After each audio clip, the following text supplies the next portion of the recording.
All right. Thanks for inviting me.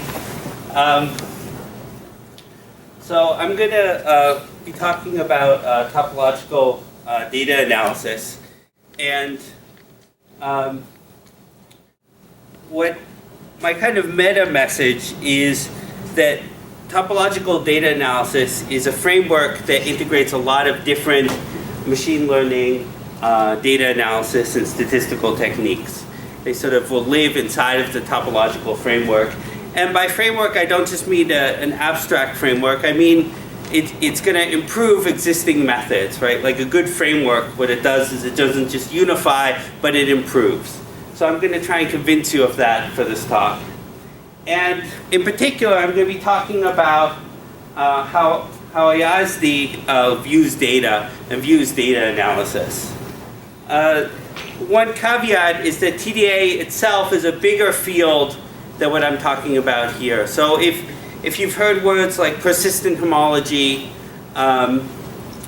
things like that, I'm not going to be discussing them today. I'm just going to be talking about the core algorithm that's being commercialized by Ayasdi that's called MAPPER in the academic literature.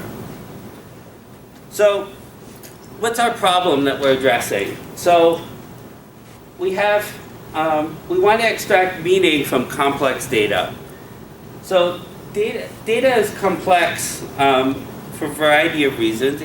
One is that it's big data, meaning it has volume and velocity, however you want to phrase that. But that's not the only way the data can be complex. Another way is it can be very feature-rich with a lot of complicated interdependencies between the features. So there I'm thinking of, let's say, genetic data, where for a given individual, you can have 500,000 features if you're looking at SNP data, but there's complicated, but your actual, you only have a small number of individuals. So if you're thinking the individuals as rows and the features as columns, you may have just say, let's say a couple hundred rows and hundreds of thousands of columns. And that's also a very complicated data set because of the rich feature structure. And we want to be able to tackle both of these problems, both of these issues. So we want to be able to handle data that's complex because it's big in a classical sense, but also just complex. Think about complex data. So the way I think about complexity is in terms of a metaphor. One that I like is, imagine you walk into a room like a stadium and it's full of people talking, right? And you walk in and it just sounds like white noise.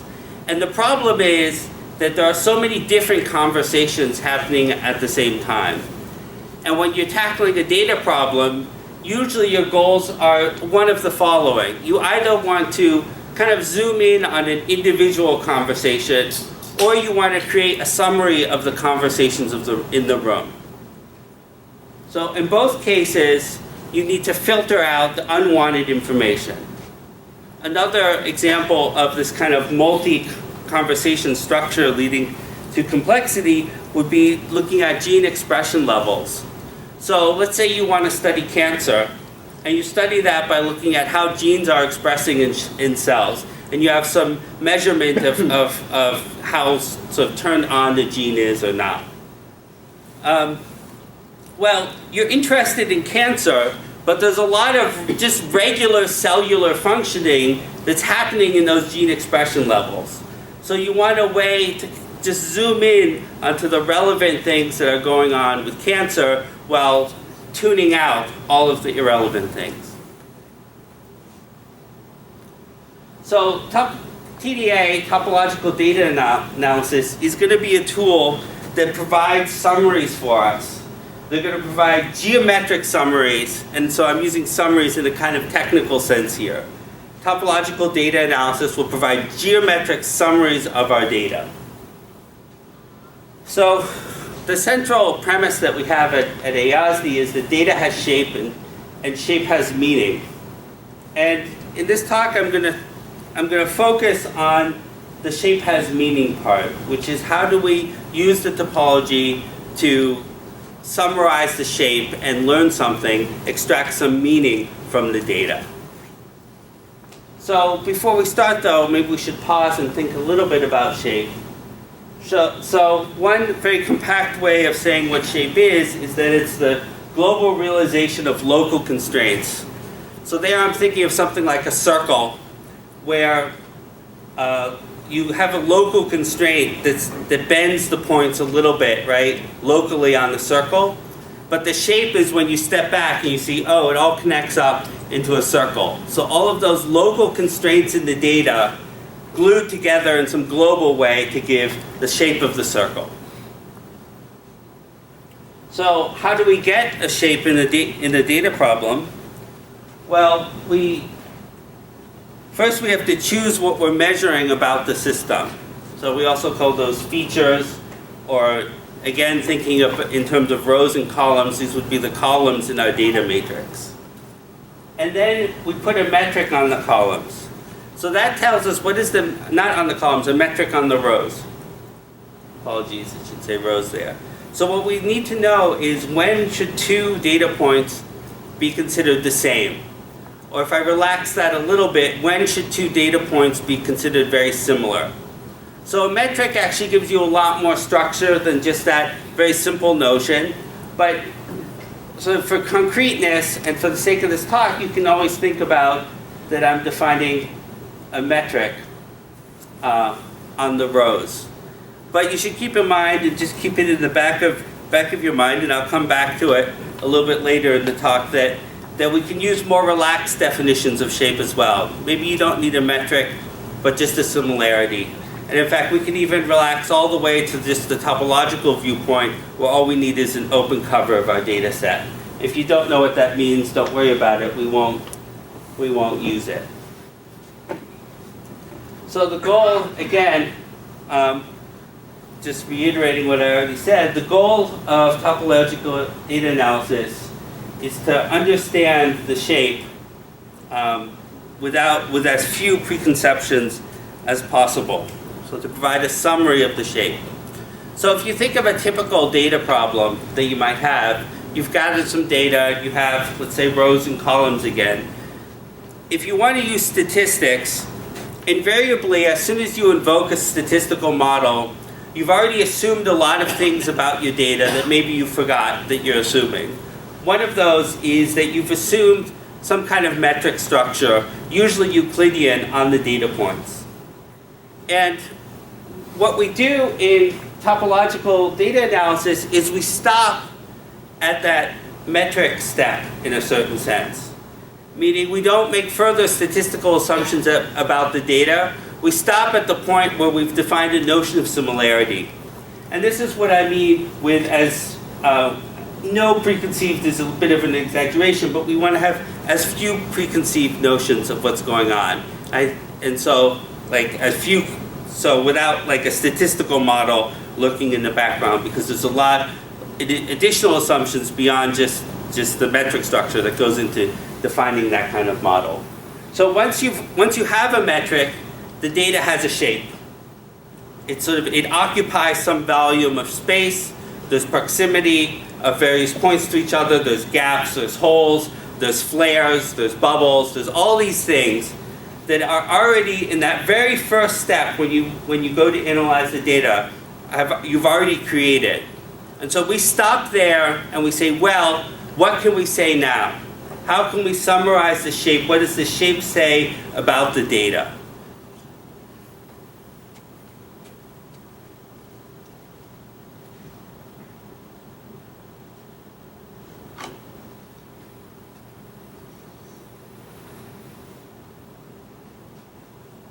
Okay, so the technique is actually very simple.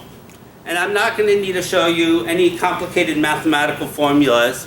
I'm going to be able to describe more or less exactly what we do just with pictures. And I think that actually speaks to the profundity of the method, in that it's not really complicated. There aren't hundreds of terms that we're very carefully optimizing and balancing out against each other. It's just pictures. We're going to start here in math world. And that's just a conceptual place to start. So I'm going to draw the data as a smooth manifold, meaning I'm thinking of it not as discrete points, but as just, a sheet or a sphere or a donut or something like that.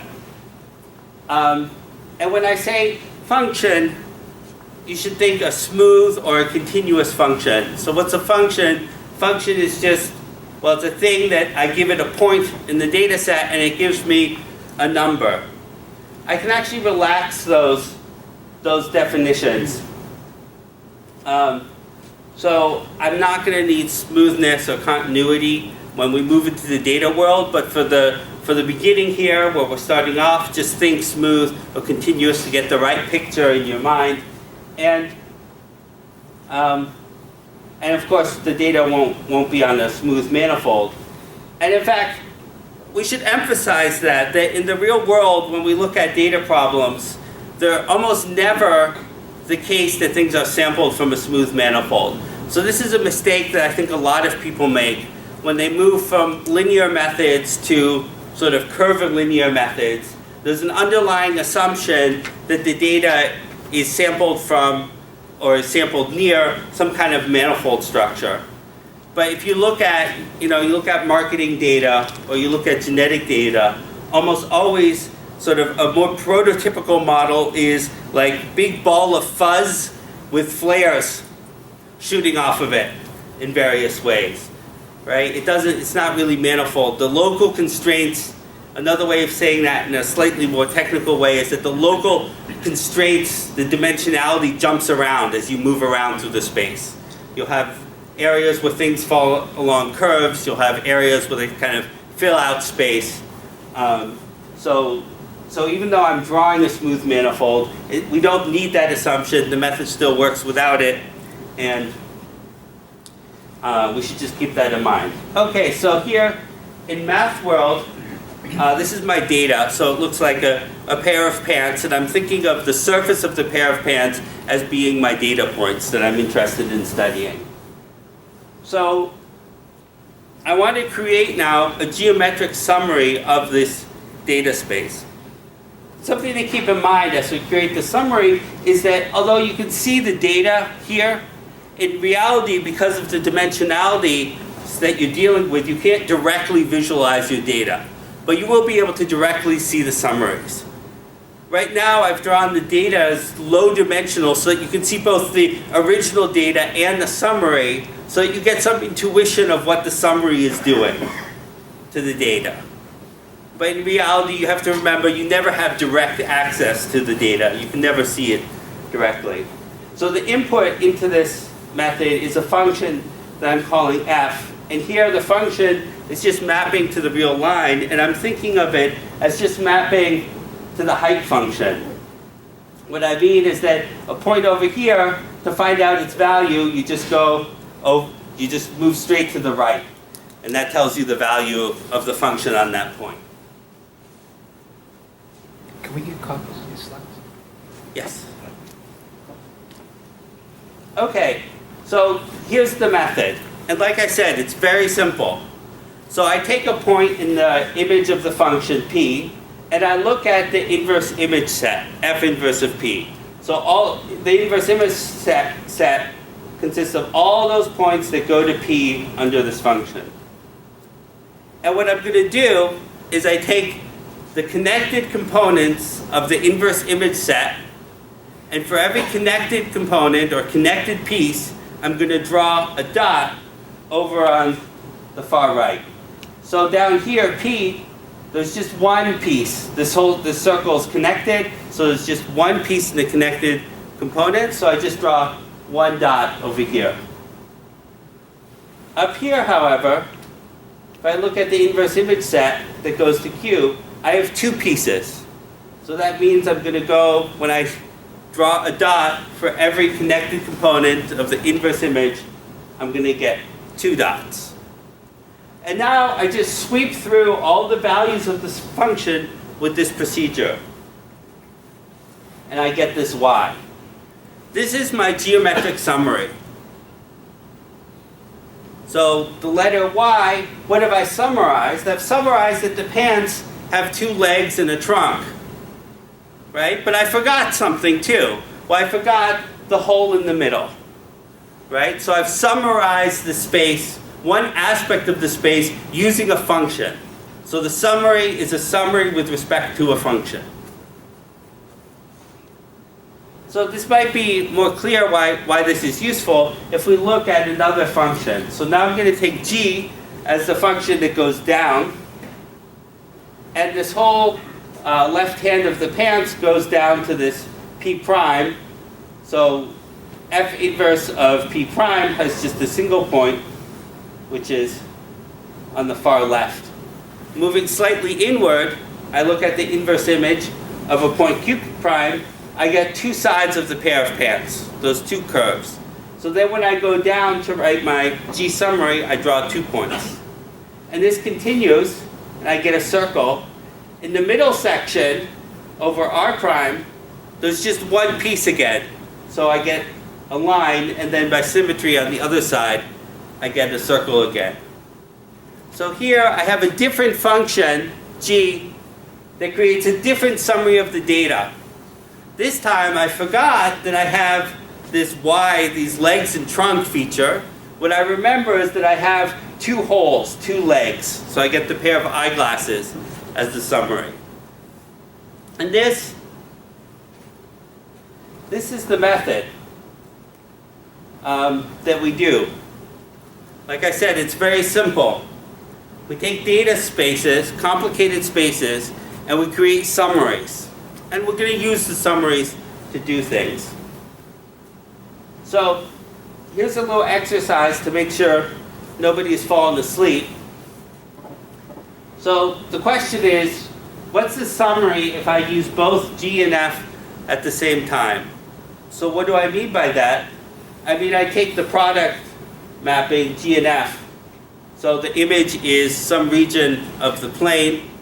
I take a point P in the domain. I take the inverse image of P under this map.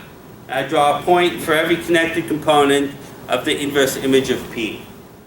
So the question is, when I do that procedure, but this time using both functions, what's the summary?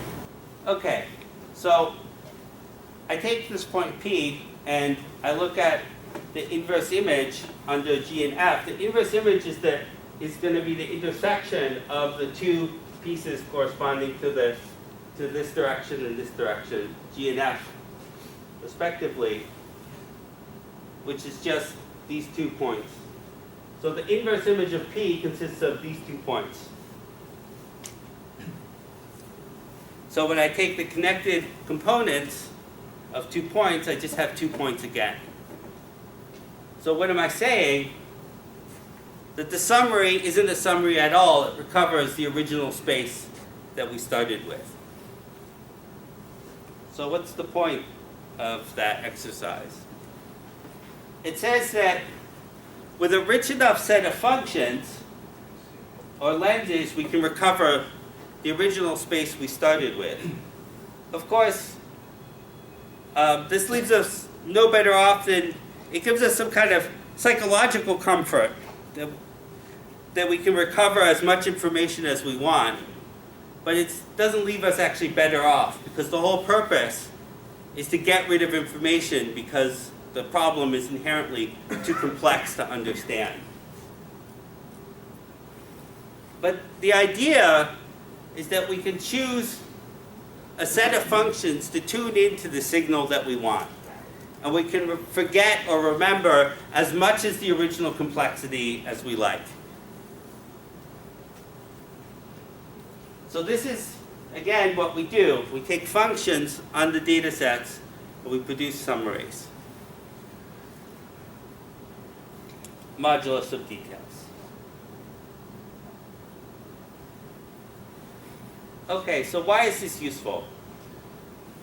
One way that we use this is that it gives us an easy way to understand how something we might be interested in is localized in the data set.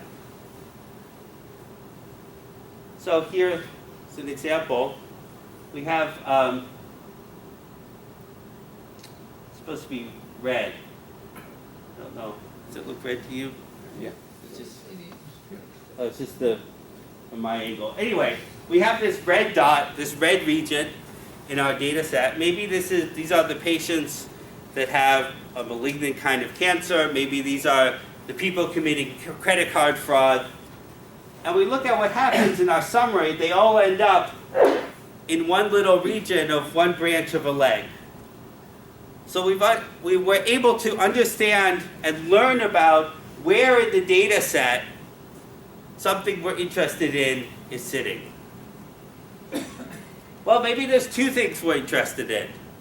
We have the blue region and the red region. We have, two variants of cancer or something. Well, there's a problem now. With F, they end up right on top of each other, and we're unable to distinguish them.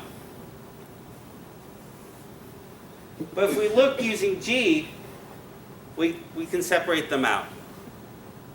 So different functions are going to be able to localize and inform us about different kinds of localization problems. So this is kind of the way I've drawn this. This is, I would say, an easy localization problem. And by easy, I mean the data that's causing us problems, or the data that we're interested in, is in some kind of small, isolated region in the original data set. There are lots of classical methods that are going to be able to get at pulling out where that data is. More interesting is when you have the set you're interested in itself has some geometric structure and is distributed in the data set. So this here is a sort of a more complicated problem that you're trying to solve. The set of interest itself has lots of structure. And the way I've drawn that here is just with this green line that goes through a wide swath of the data set. So under F, it ends up getting smeared out across almost the whole summary. So F is really maybe not as informative as we'd like, because I look at my summary and I say, where are the points that I'm interested in? And the summary says, almost everywhere. So that's not quite so useful. Although I will say, I have gained some incremental knowledge, which is that it's not in one of those legs of the pants. So even in these kind of bad function choice for the problem situations, you frequently gain some incremental knowledge. But you can see with G, again, G does a great job of localizing, and it tells me a lot about where the set of interest is in the data set. So, and I apologize, I've switched from calling them functions to lenses, and that's just because in the product they're called lenses, and in the academic literature they're called functions, and they're called filter functions, in fact, and I sort of switched the terms around in my mind just because I have to use both of them. In any case, lenses inform us where to look in the space for some phenomena. For easy localizations, think the red splotch that we originally looked at, lots of different lenses are going to be informative.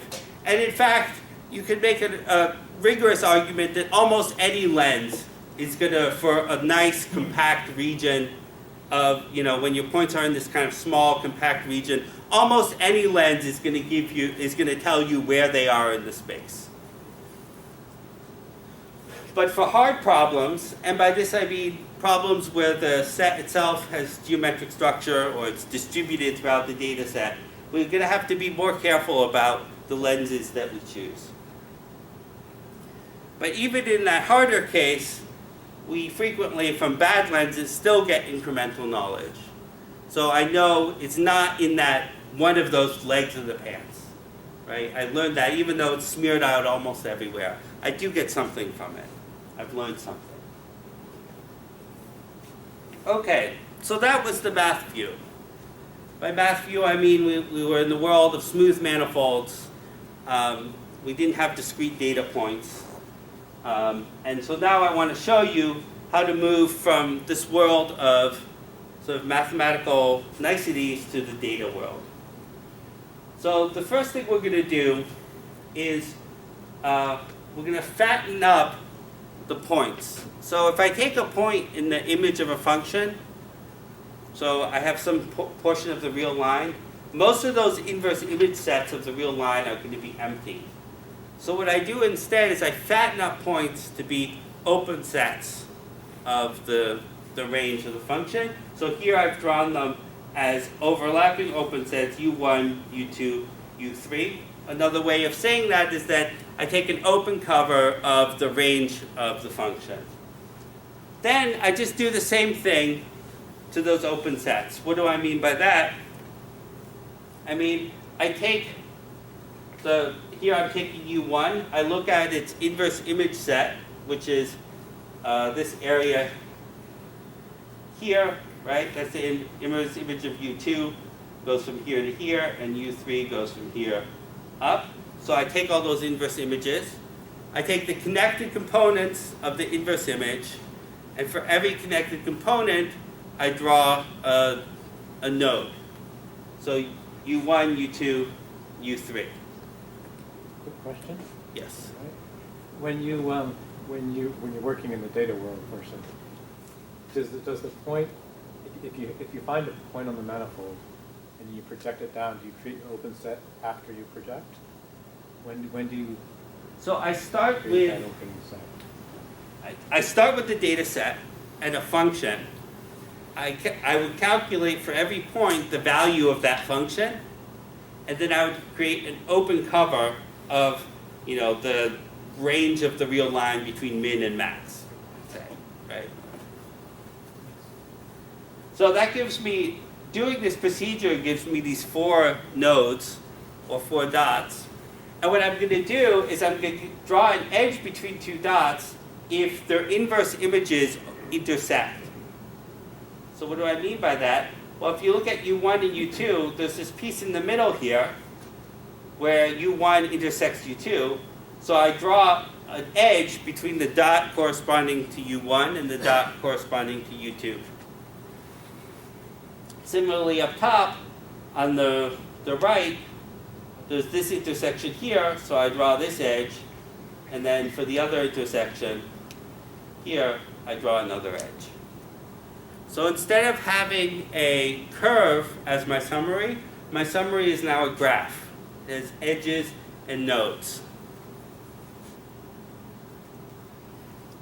So when we've done this, we've introduced some new parameters into the construction.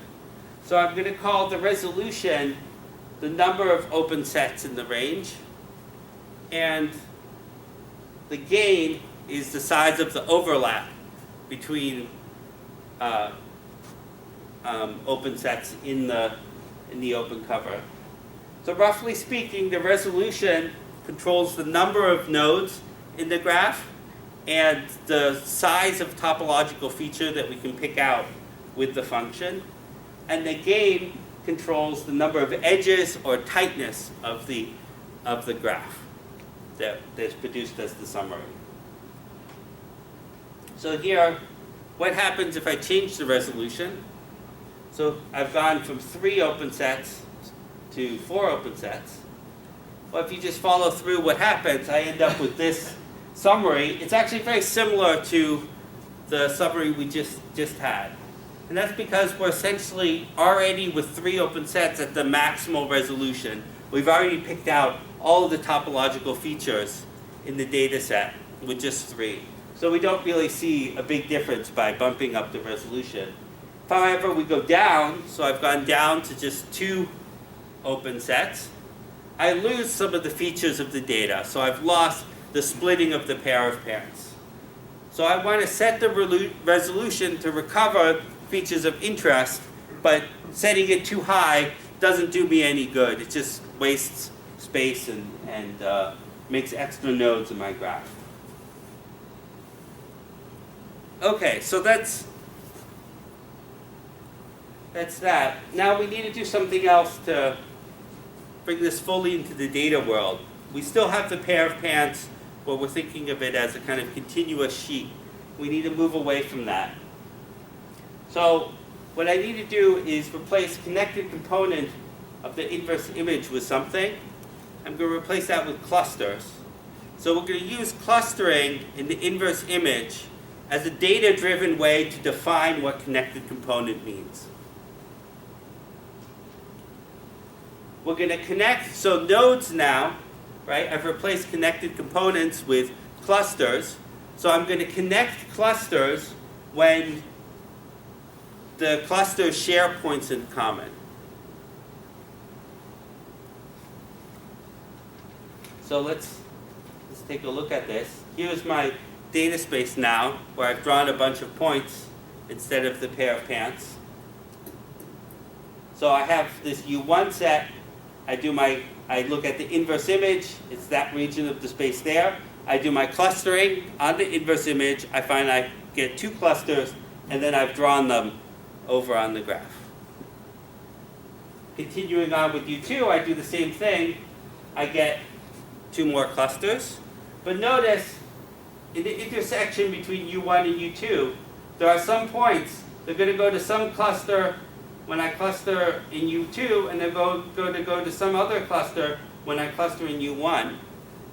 And when that happens, I'm going to draw edges between those clusters. So here's an example of what that might look like. Now I just continue on through the data set,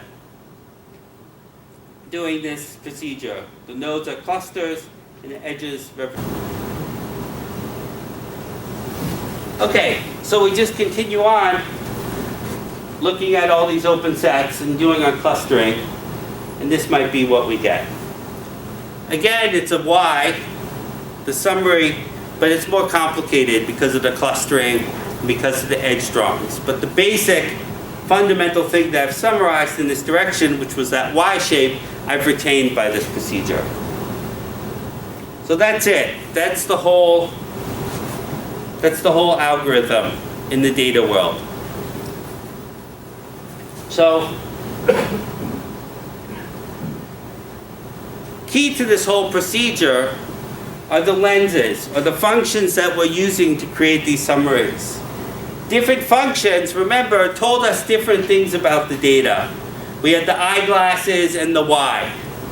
So to some degree, this technique rests on our ability to find good functions. Functions that provide relevant summaries for the problems we want to solve.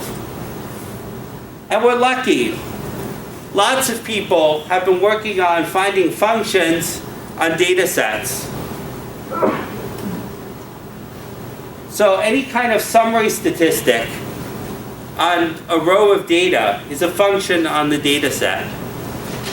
So mean, max, variance, nth moments. Density, any kind of estimation of density is a function on the data set. The function is, what's the local density at the point that I'm looking at, etc. So geometry also provides a rich set of functions. So centrality is something we use a lot. We find it very useful. That's measuring the distance from the center of mass of the data. How far are you from the core of the data?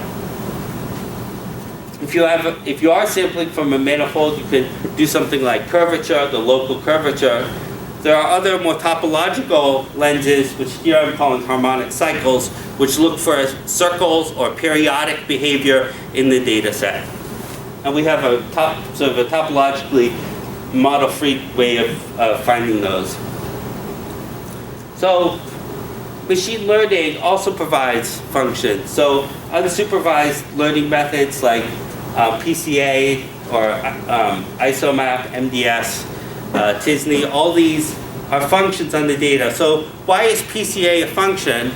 Well, if I've reduced to, let's say, 2 dimensions, I have 2 coordinates for every point of the data set. Well, I just say, well, that's 2 functions, right? Each coordinate direction I call a function, and then doing that embedding or that projection gives me 2 functions on the data set, and I can use that as input into the system. So this is what I meant when I said framework for machine learning. All of these sort of traditional methods, or a lot of them, have created functions, and the method just eats these functions. And let me talk just briefly about this one here, model error information. So one of the big problems in machine learning is overfitting.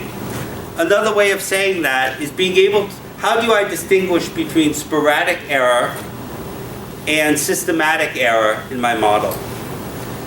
The summaries actually give you a way to do that and allows you to tune your models to a much finer degree.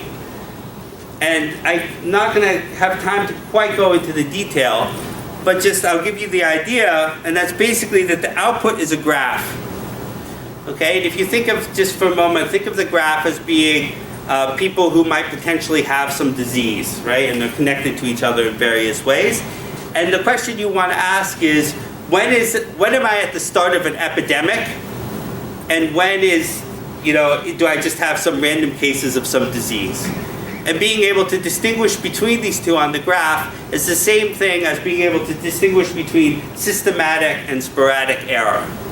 So looking at the summaries, we can see where in the model where in the data space do we have systematic error, and where does it look like it's just sporadic.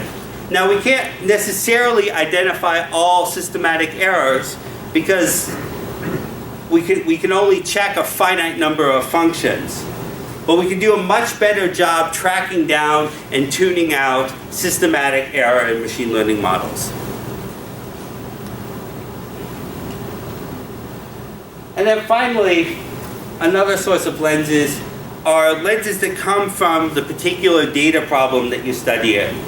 So an example might be if you have patients in a medical study, you can use age as a function or age as a lens. Or if you're looking at time series, you could use dates as a lens as well.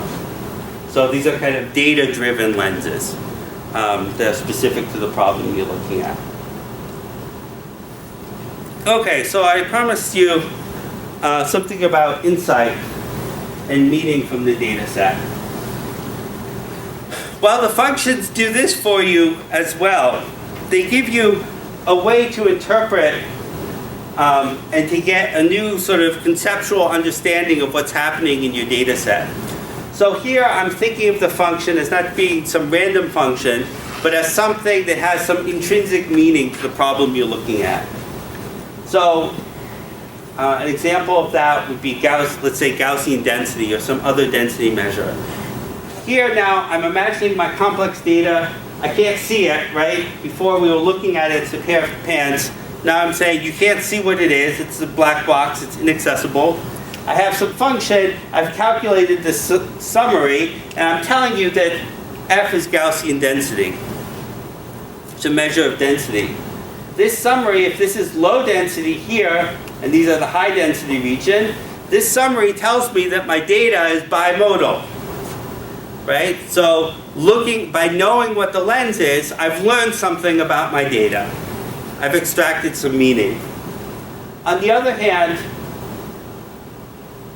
if the function I was using is centrality, this says that, and here, let's just say this here is like close to the core of the data set, and this is as I move away from the data set. This says I have two ways of being abnormal in the data set. If the data set were was sort of uniformly in some blob in space, this roughly says that it's elliptical, slightly elliptical. There are two regions that are going off from the core, or maybe they have two flares going off of my data set. So if F is the mean, so I'm taking the mean of something in the row, this says I have two groups of high mean data. That the high mean data splits up in a basic way into two groups.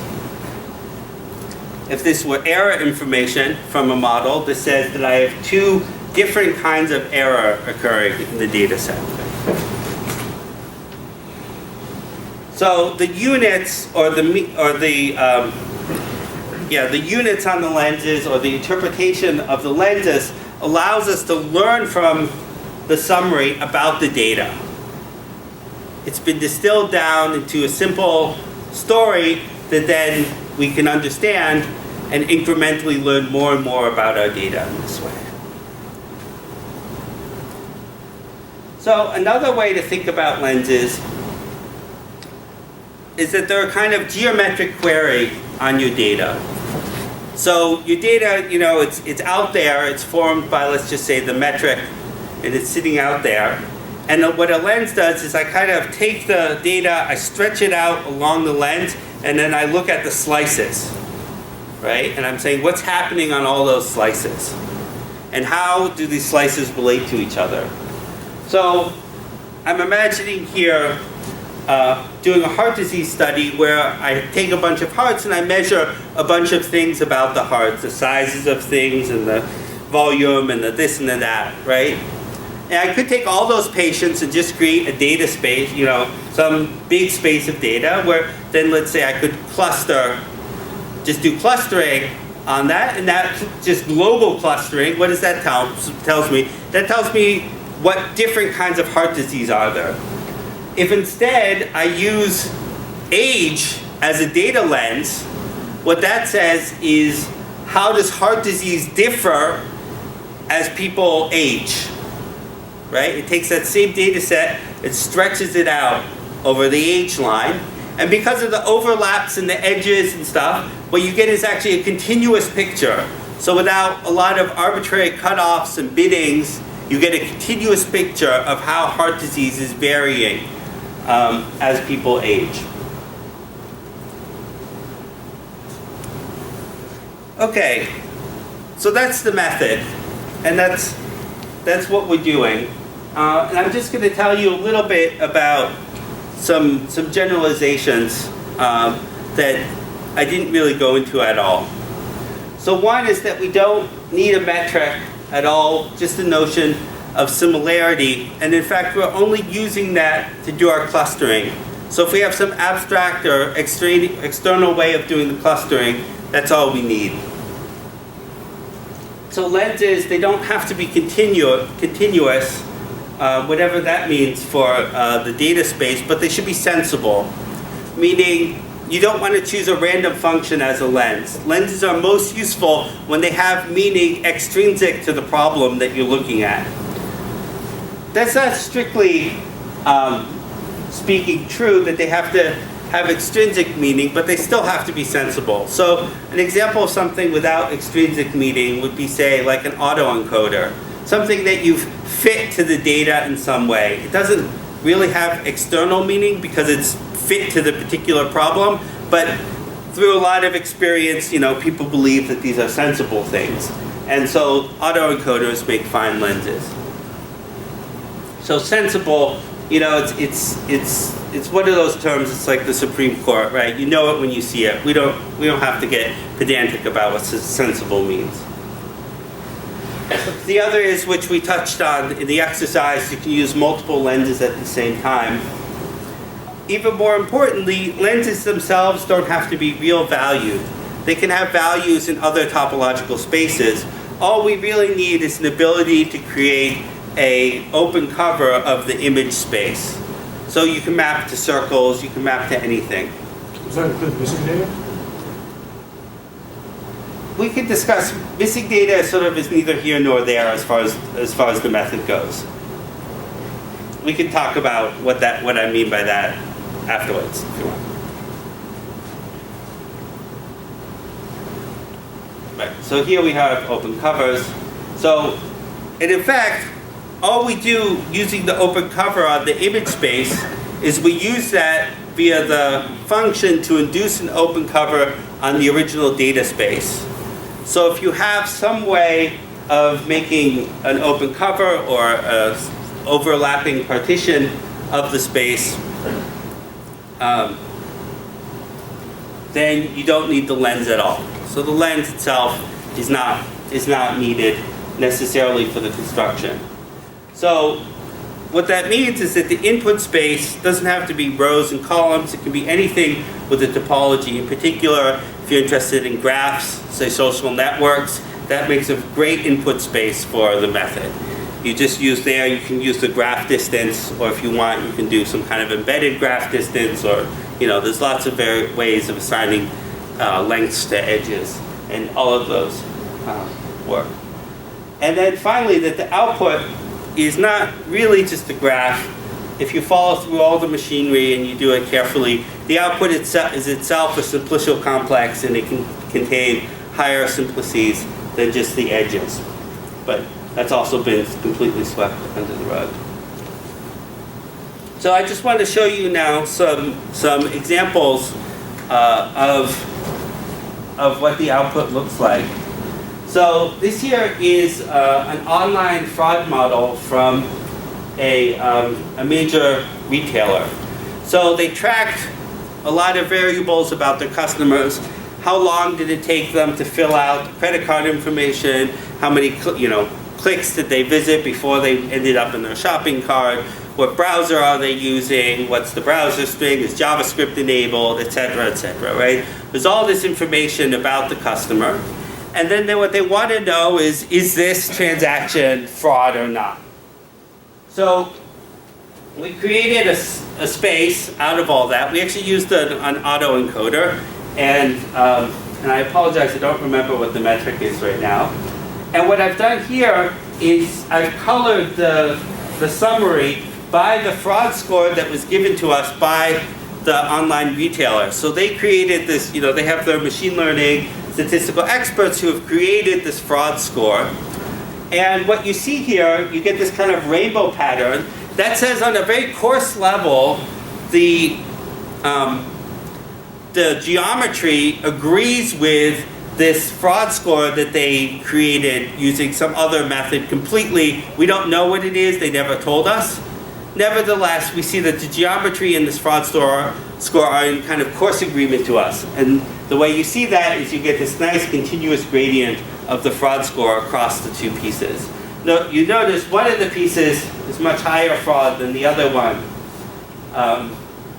there. So what we can do is look at, in that data set, look at chargeback information. So this chargeback information is a kind of ground truth in this problem. So this is when someone calls the credit card company after the transaction has gone through and says, hey, guess what? Someone stole my credit card. I didn't make those purchases on your website. So what here we've done is we've looked in their network at where this chargeback information is occurring. And you can see that there's this big red piece up here. And this is what I mean by, this is the signal of systematic error in their model. Meaning that something is systematically going on, that they're getting a lot of chargebacks that they're missing up in that area of the data set. So we were able to go in and look at what those, what was causing those, and what we found was that they had a lot of time on the checkout page, so they took a long time to fill out the page. This was being skipped by the fraud model because most of the fraud is committed by bots who are very fast, so they had missed this kind of slow fraud. And they also had no Flash and no JavaScript enabled. And the story that the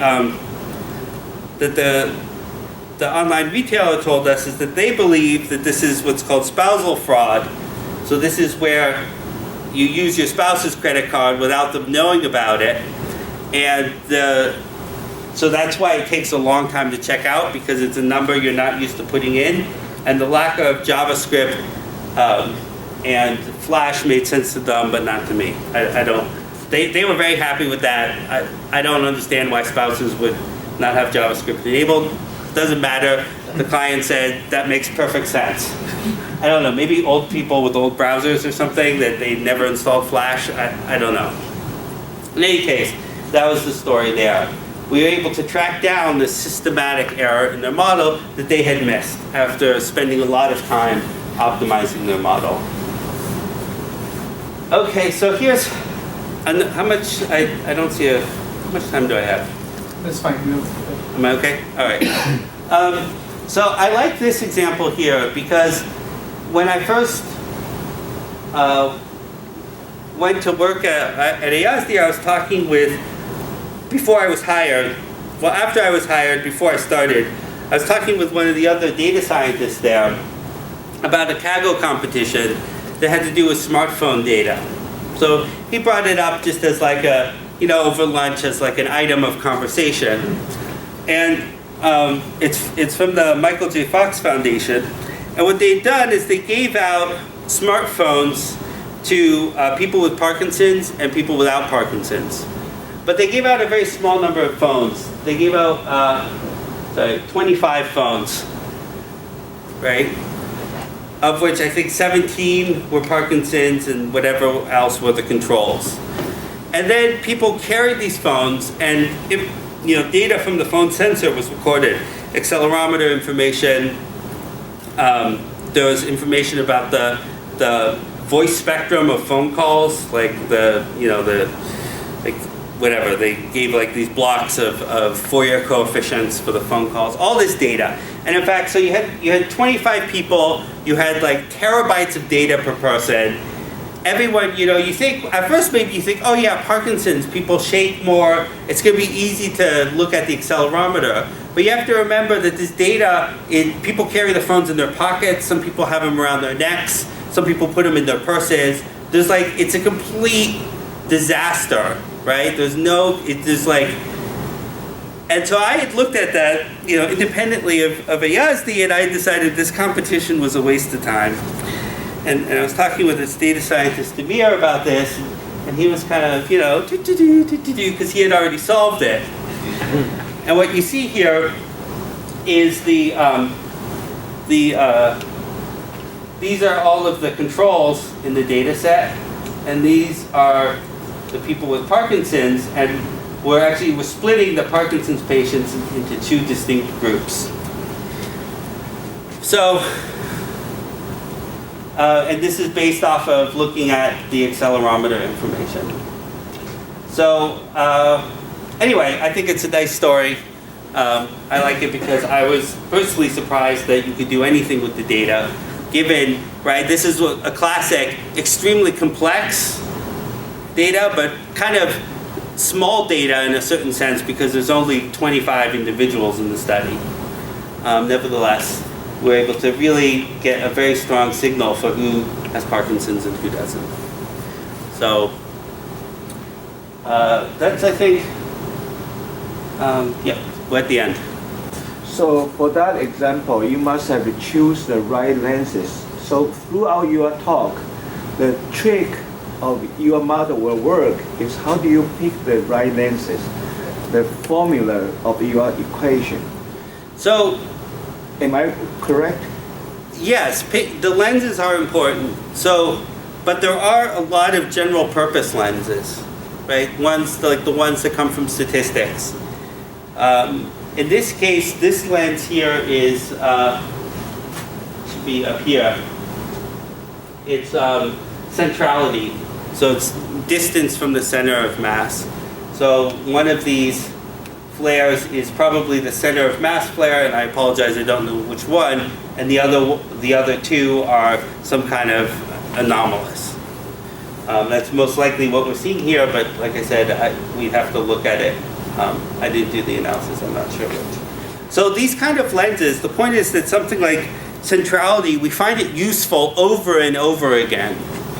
So yes, in theory, there's this like huge universe of functions that we could use, but in practicality, there's there's things that from statistics, from geometry, from machine learning, and when you get down to it and you write down these kinds of intrinsic lenses, there aren't that many. So you can just try them and you can see what happens. So it's throughout the experience, it's a try and error. You can just try them, right? Every data problem is unique. You could use the lens as a kind of query, like I discussed, in which case that's a kind of a geometrical framing, right? You create a geometric framework for understanding the problem. You make your geometric query. You see what happens, right? So that's like you've thought through the whole thing from beginning to end. And you just apply that, and you see what happens. So that's one thing. That's what I do a lot. I like to I imagine geometrically what the solution is, and then I just do it, right? But let's say you're like, well, I don't know what lenses to pick. Well, then I would say just try some and see what you find. See what the data starts telling you, and then go from there. The software itself has, if there are things that you're interested in, Like here, you're interested in a certain outcome being localized, right? You want to separate out Parkinson's from not Parkinson's. You can tell the software that, and it will search for lenses and metrics that will do that for you, and return them to you, and you can choose to use them or not, depending on whether you find them meaningful. So can you create a custom lens? Like so is a lens corresponding to a computation model, and so is or like so how that thing works? So you have to comply, like these computation models have to comply with topological frameworks to sort of work in those topography, or how that Well, works? a lens is just a function. Right. So any place you get functions, you can use as a lens. So there's no sort of topological assumption. It's up to you to decide what's sort of my criteria for what are good lenses are that they have to be sensible. So it's up to you to define what some sensible is. Choosing random values is most certainly not sensible, right? But sort of anything that has an internal logic to it is sensible to some degree. Yes? So I'm just kind of surprised because you expect that for the clustering algorithm to be very difficult to get the clustering, nice clustering in such high-dimensional cases like this. It would be very hard to have the initial clustering when you choose the metric and the clustering in the 1.5 cases. That's right. So very hard to find. Sorry for interrupting. The important part though to remember is that the clustering is a replacement for this idea of a connected component. And we've done all this binning, sort of slicing up of the space. We don't actually care, to some degree, we don't care about the precision of those clusters. It's the overall structure that we care about. And we find we do a very good job of, even in these kind of sparse, kind of classically bad clustering situations, when you do it over and over again on all these different slices and then you piece them together, you get very sensible results. So it doesn't matter if an individual slice has the wrong number of clusters in it. What matters is that like these get connected, these clusters, versus these that don't. And it does, as you go through this sort of bucketing procedure, this slicing procedure, it's just not sensitive to those problems. So you're clustering after you chose after you're clustering the entire whole space. No, the clustering happens in the inverse image sets. Okay. So after you pick the lens. After you've picked the lens and after you've sliced up the space into these little chunks. So the clustering happens there. And remember, the goal is actually not to sort of individually create like the right perfect clusters. I mean, it's great if you do, but like the goal is like how are they all connected to each other? And that turns out to be sort of an easier problem that's less sensitive to the details of what's happened on that clustering level, right? Is getting that picture, that Y, right? Getting that whole summary. If some of these clusters are wrong, you just don't care about it. And I think that's actually, that's really a nice wrap up, which is that, so how do I view this kind of geometric viewpoint in the world of data analysis? So from my perspective, statistics is the tool that everyone's using, right? And it's the standard tool.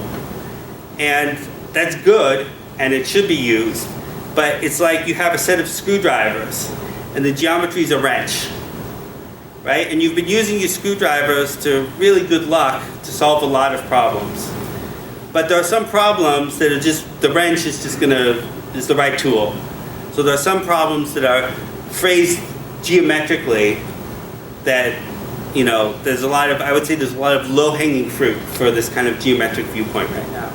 Meaning, I can walk into almost any place where anyone's building a machine learning model, I can walk in, take their data, and tell them something they didn't know, because all they have are screwdrivers. I'm like, well, I got my wrench here, and you guys have a bolt, right? So what should you do? Well, I'm not saying that it's better. I'm saying you should use all the tools. And all the tools is, considering both the geometry and the statistics of the problems you're trying to solve. All right, thank you.